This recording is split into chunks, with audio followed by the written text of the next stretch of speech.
Hello everyone, welcome back to my channel. In this video, we are going to discuss a very important topic in SRE, which is service health checks and heartbeat monitoring. So let's start.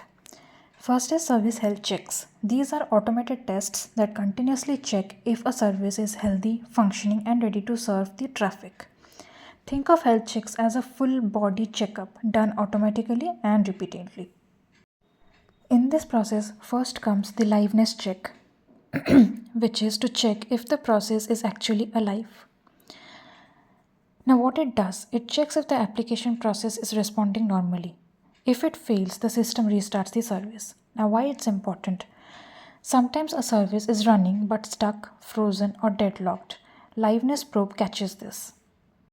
Now, let us look at an example. For example, a Java Spring Boot service has a memory leak. After 2 hours, it becomes unresponsive. Liveness check hits all live endpoints. The service does not respond in time. So Kubernetes restarts the container automatically. This is called self-healing. Now second comes readiness check.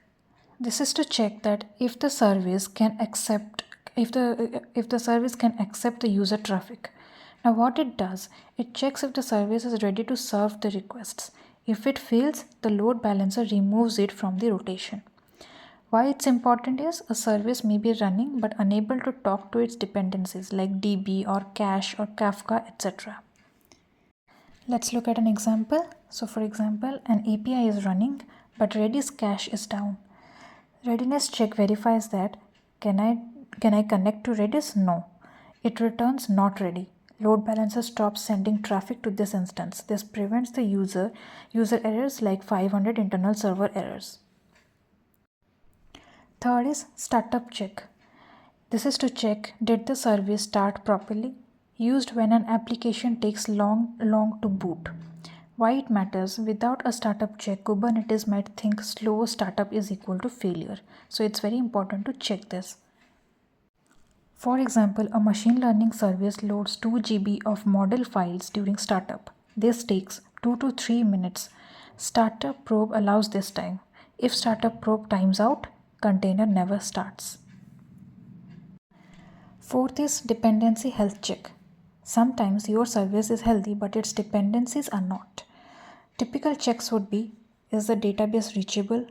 Is the cache reachable like Redis? Is the Kafka running? Is the disk not full? Certificate not expired or external API reachable? These are the common dependencies that are checked. For example, order service needs inventory service, payment service, database, and Kafka. A dependency check verifies all of these before making a service as healthy. So, if we have to mark order service as healthy, we need to check if the inventory service, payment service, database, and Kafka all are healthy. All these dependencies are working nicely. Fifth is application health check. This checks internal application logic. Example checks would be, can the service process a sample request? Is the thread pool full? Are the error rates above threshold? Are response times too slow? All these needs to be checked during the application health check. For example, if the response time is consistently more than 1 second, health check fails. Load balancer routes the traffic to healthier instances. Now coming to heartbeat monitoring. Heartbeats are simple signals sent from the services or devices to inform that they are alive.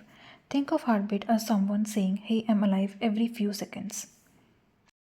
Now let's see how heartbeats work. The services send a heartbeat message to a monitoring system like Prometheus or Zabbix or Datadog, etc. It could be every 5 seconds, 10 seconds, or 1 minute. If the monitoring system does not receive the heartbeat signal, service is assumed to be down. Now, what does a heartbeat contain? Usually very small information. These could include timestamp, service name, node name, pod name, basic status like 1 is equal to alive. Heartbeat is intentionally lightweight, so it does not slow down the service. Coming to what happens if the heartbeat stops. Monitoring system does this. If the heartbeat stops, the monitoring system does this.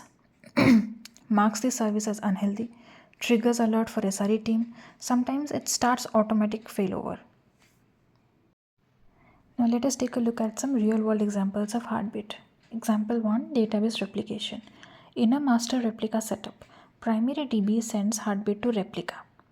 If the heartbeat stops, replica becomes new primary. This prevents the downtime. So if the heartbeat signal from the primary DB which comes to the replica, if that stops, then replica becomes the primary. Example 2, background workers. Many queue-based systems like Kafka consumers, message queue workers these also send the heartbeats. For example, worker 5 is processing emails. Every 10 seconds it sends worker 5 alive, worker 5 alive. Like this, every 10 seconds it sends a message. If the heartbeat is missing, then system assumes that worker 5 has crashed. Tasks assigned to worker 5 are reassigned automatically. Now example 3, IoT devices. Smart devices like fitness bands, electric meters and sensors send heartbeats. If heartbeat is missing, then the device is offline. For example, smart electricity meters sends heartbeats every 15 minutes. If the heartbeat not received for an hour, then an alert is sent. Next example is microservices in cloud. A service registry like Console, Eureka, or Zookeeper uses heartbeats. Services register themselves and send the heartbeats. If the heartbeat stops, registry removes the service. Load balancer then stops routing traffic to that service. Now let us take a look at the features, health checks and heartbeats. Feature is who triggers. The health check is monitoring system calls a service. Heartbeat is service sends heartbeat to monitoring. For the direction feature, health check is inbound, heartbeat is outbound. For payload, health check is detailed health info and heartbeat is very small info like I am alive. Feature is purpose and health check is assess readiness and dependencies. Heartbeat is detect if the service is alive or not. Coming to why health check and heartbeat monitoring both are needed. Imagine a service that is alive. That means heartbeat is working but cannot connect to the database. That means health check fails. Or the reverse. Let's say health check works fine, that is the service response, but the heartbeat stops. That is the system knows service is crashed but silently. Both together ensure high availability, automatic failover, automatic healing and early detection of issues. This is why both health check and heartbeat monitoring both are required to ensure high availability, automatic failover, automatic healing and early detection of the issues. Now let's take a look at an example. Imagine you run a food delivery platform. Each delivery API server has heartbeat, that is, it sends a message every 10 seconds to the monitoring saying I am alive.